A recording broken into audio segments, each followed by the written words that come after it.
Hello and welcome to White Fight, a conference on politics and ideology in militaries and armed groups, brought to you by the Centre for War Studies of University College Dublin.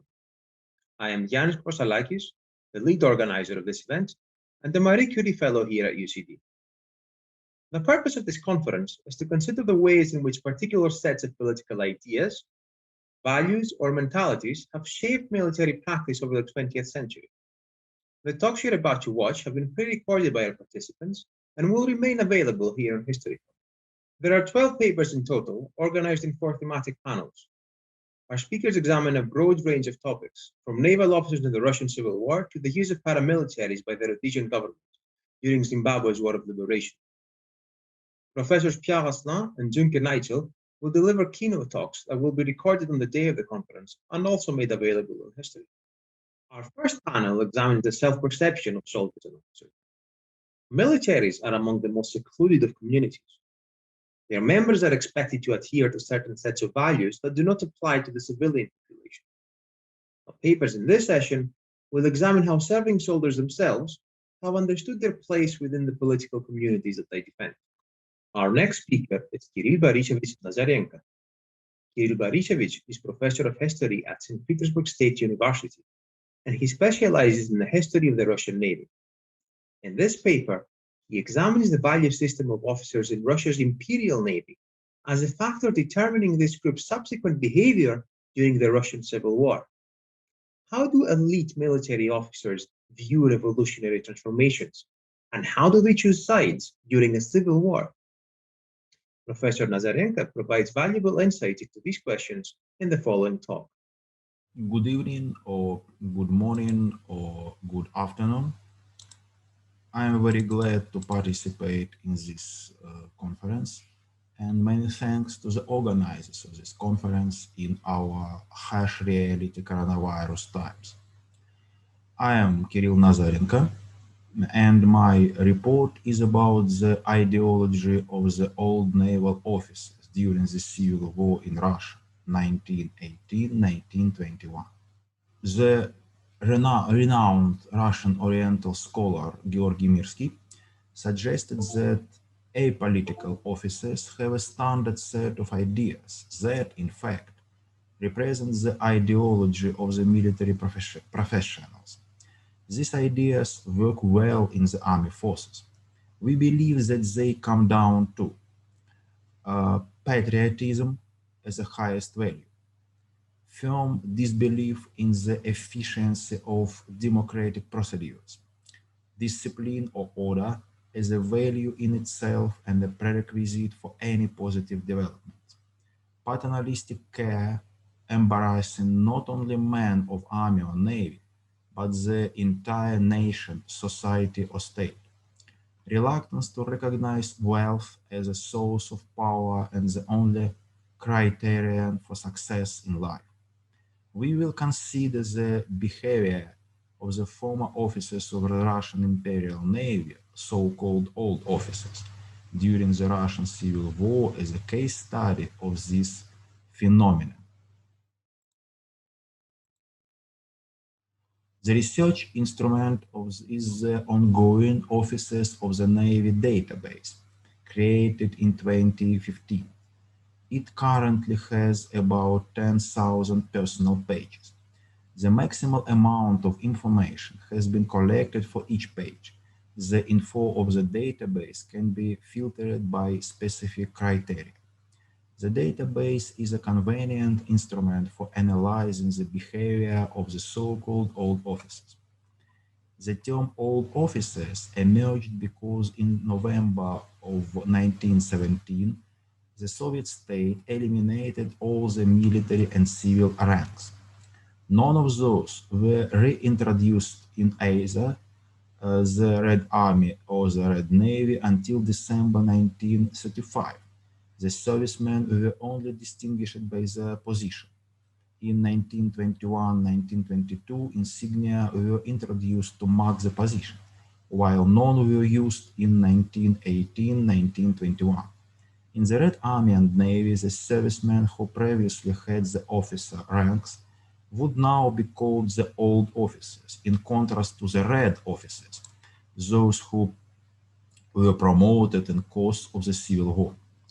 It goes without saying that the term old officers was never used in the White Army, since in the White Forces and the national units, the Ukrainian, Estonian, Latvian, Lithuanian, Georgian, Armenian, Azerbaijani armies, officers' ranks were preserved. Here the term old officers is used because it is convenient and ubiquitous in the Russian historiography. It should be mentioned that by 1917, the structuring of the officers' community was rather complex.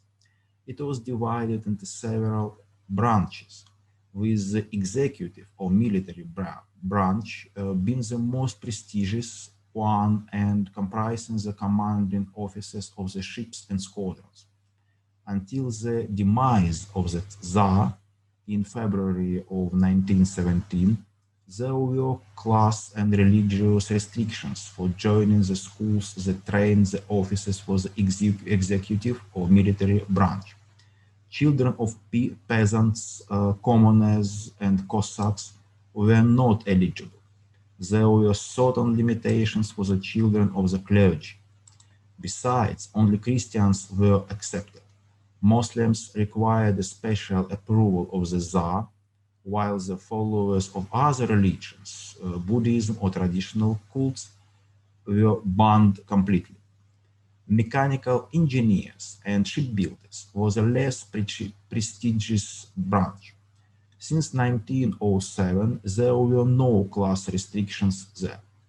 The Admiralty branch, comprising shore-duty officers and those assigned to the auxiliary craft, transports, icebreakers, light ships, etc., was the least prestigious one, with a lot of the lower class officers. There were other minor categories: construction engineers, judicial department, hydrography branch. Since all these categories comprised career officers, they will be primarily discussed as we speak about the old officers, the military professionals who would be hard put to find a vocation outside the Navy. In the beginning of the Great War, reserve officers, those at the very bottom of the officer hierarchy, were called into active service. Promotions to the officer rank went on throughout the war, both amid the career officers, training programs for career officers still being in place, and amid the reserve officers, including the wartime officers and wartime provisional officers. Towards the end of 1917, the Russian Navy had circa 5,400 career officers, circa 3,000 reserve officers, and circa 700 of those who had graduated from the officer training programs but hadn't been promoted to the officer rank because the ranks were eliminated in November 1917. We have mentioned earlier that patriotism as the highest value was a prominent feature of the old officers' ideology.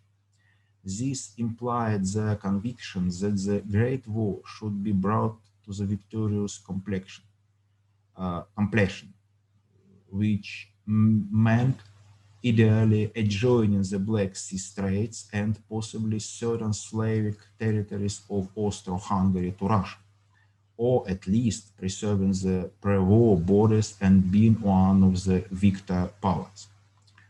The experience of serving under the provisional government, March-October of 1917, especially under the third and fourth provisional governments, July-October 1917, with Alexander Kerensky at their head, had given the officers ample proofs of the government's inability to restore the combat efficiency of the army and the navy. This had contributed to the officers' firm disbelief in the efficiency of democratic procedures. To remind, In the very beginning of the February Revolution, the Petrograd Soviet of Workers' Deputies had issued its Order Number 1 to the Petrograd garrison that put the officers under the control of the committees elected by soldiers.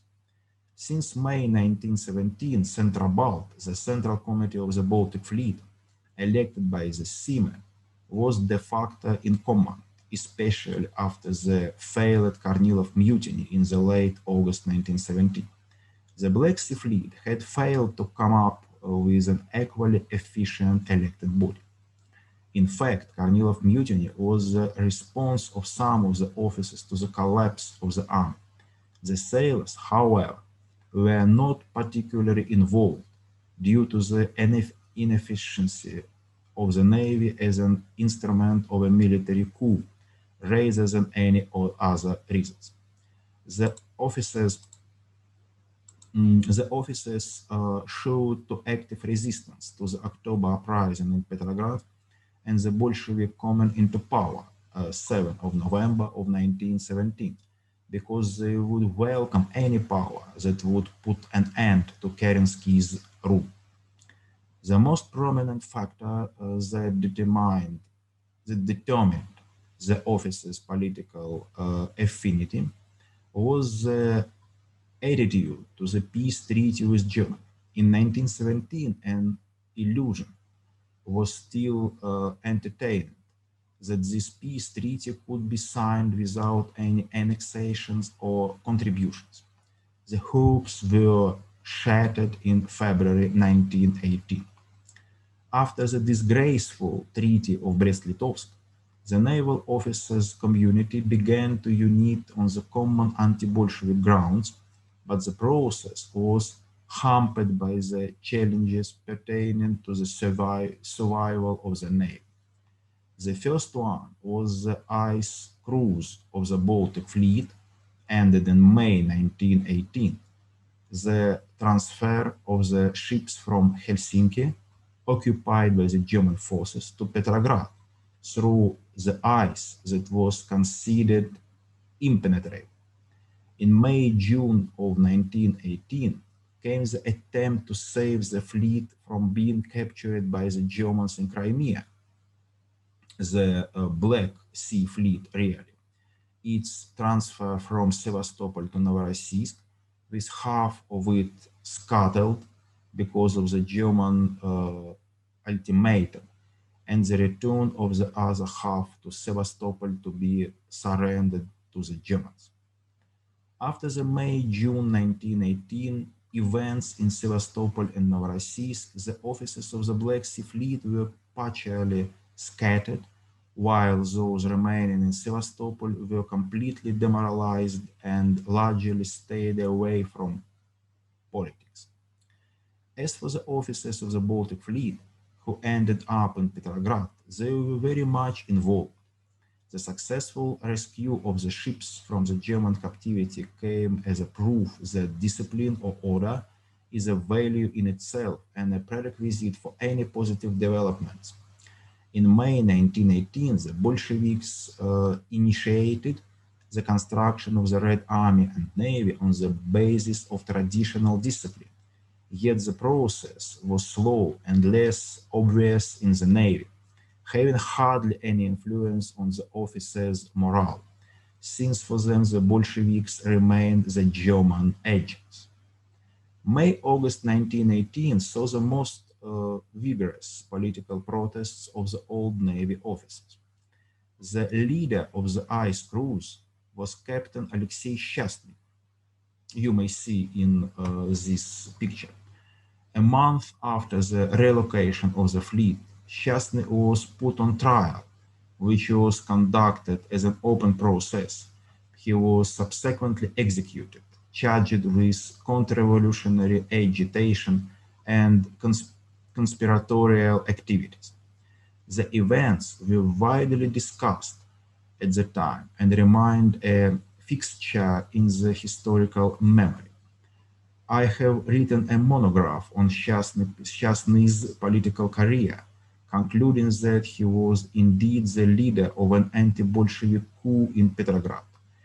Yet the weakness and inefficiency of the Bolshevik political police of the period prevented them from collecting sufficient evidence.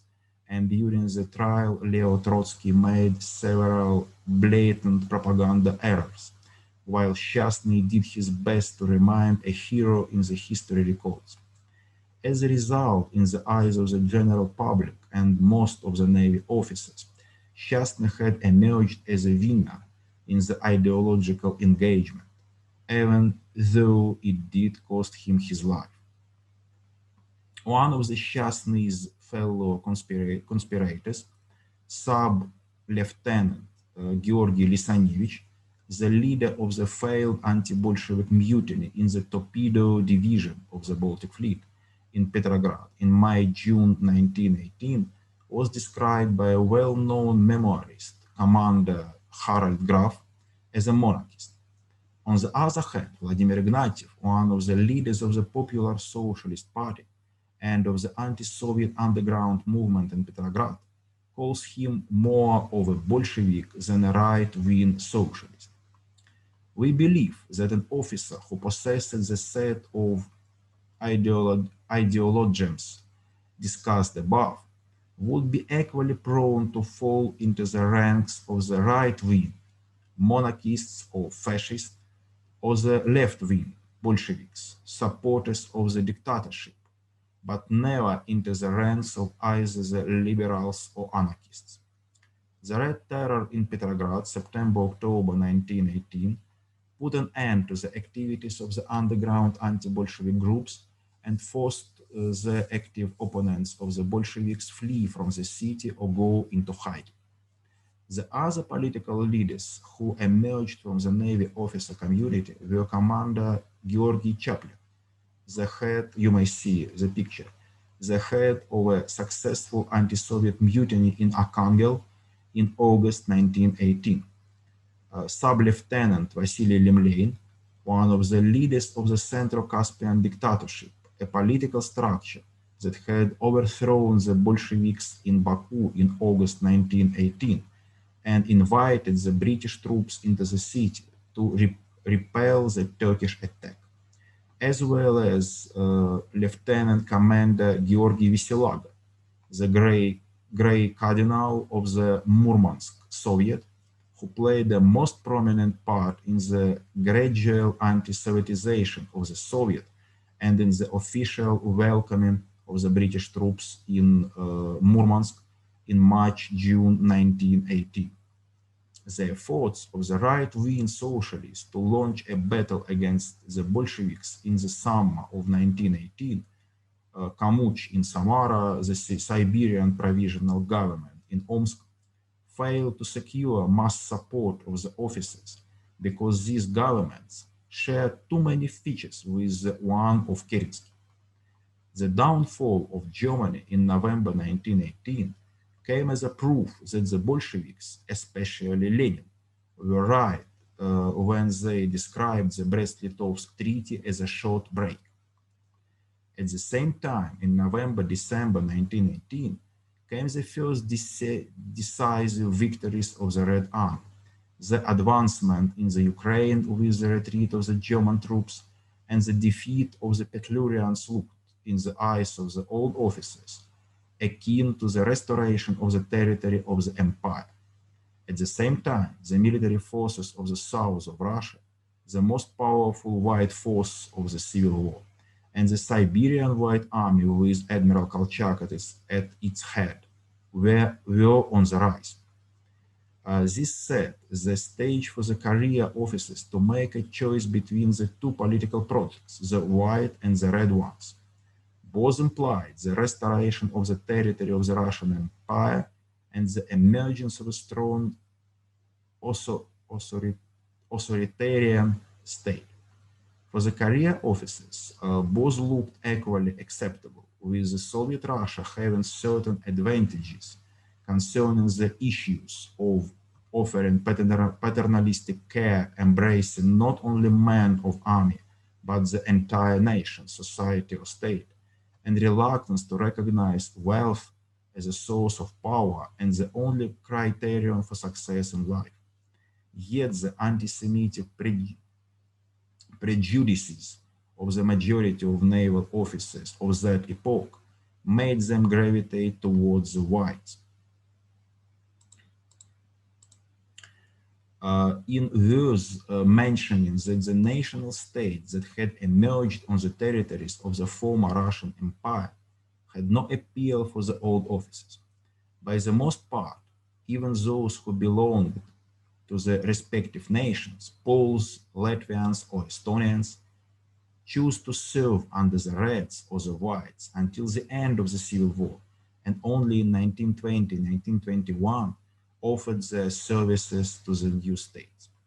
Some of the old officers who had officially sided with the Soviet power gratified their political ambitions through the promotion of the Navy interests within the state apparatus. Rear admirals of the old Navy, Vasily Altvater and Alexander Nemitz, and Captain Yevgeny Berens, you may see in the picture, may serve as examples. They were among the leadership of the Red Navy in 1918-1922. In 1921-1922, the phenomenon of the Red imperialism emerged in the old officer community. The necessity of providing the Soviet Russia with a powerful navy was now justified by the necessity of potentially supporting the revolutionary actions in the remote countries, which was in keeping with the permanent revolution theory of Leo Trotsky, and at the same time was instrumental for dealing with the main problem of the naval officers, that of securing the funds for the restoration of the Navy. We thus believe that the old and presumably apolitical career officers of the Russian Navy did have their own ideological agenda that manifested itself in cause of the Russian Civil War. Many thanks for your attention.